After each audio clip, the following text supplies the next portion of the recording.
Costituzione, scomparire.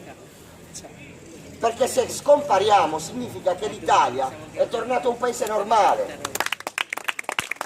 Perché se Trigiano fosse stato un paese normale, questi ragazzi che volevano impegnarsi in politica sarebbero tranquillamente entrati in un partito previsto dalla Costituzione e avrebbero dato il loro contributo per il miglioramento della comunità.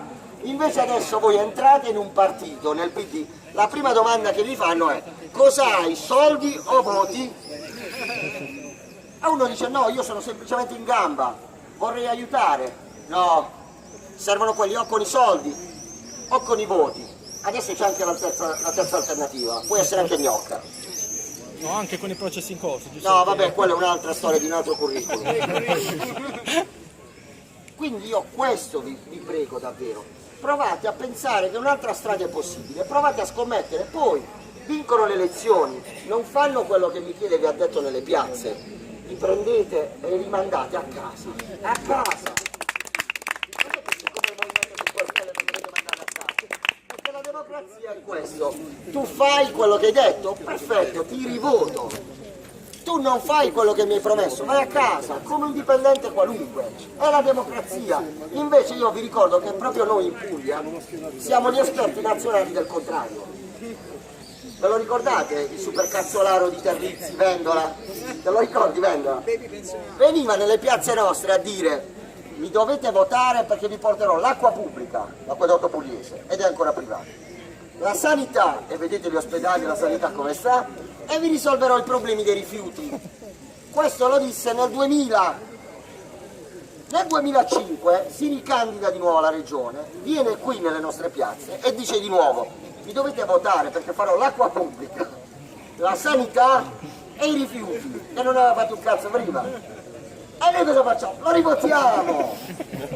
Ma poi diventiamo ancora più bravi perché viene Emiliano, che è bravo, è bello Emiliano, parla bene, parla pure barese, lo vuoi mettere?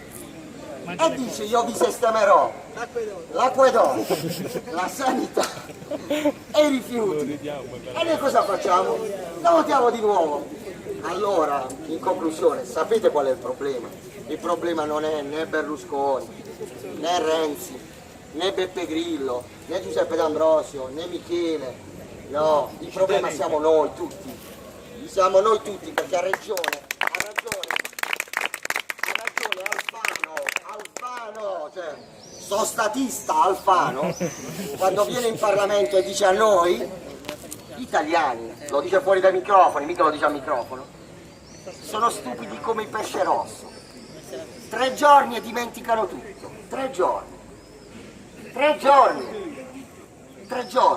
Questa è la considerazione che loro hanno di noi. Allora invece io spero che il 5 che sta arrivando, con Michele e la lista del Movimento 5 Stelle, voi facciate vivere qui alla politica di Trigiano quello che è accaduto a noi in Parlamento nel 2013. E non con le parole nostre, ma ve lo dico con le parole di Mentana. Mentana, noi eravamo dentro il transatlantico, stavamo là impauriti anche, perché chi immaginava mai che un fesso di fisioterapista entrava in transatlantico e doveva andare in Parlamento. Quindi ero lì guardando così, a un certo punto ho guardato anche in basso perché ho visto un bambino con la giacca che passava, invece era brunetta, non mi ero reso conto.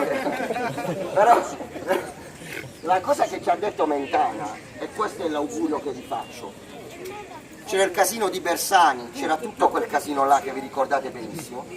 Mentana ci disse: io non so quello che accadrà, ma vi assicuro che avete già ottenuto un grande risultato. E noi diciamo: perché? Perché in tanti anni che seguo la politica e questi soggetti non li ho mai visti così cagati addosso. Io vi prego, fatevi cagare addosso. Grazie.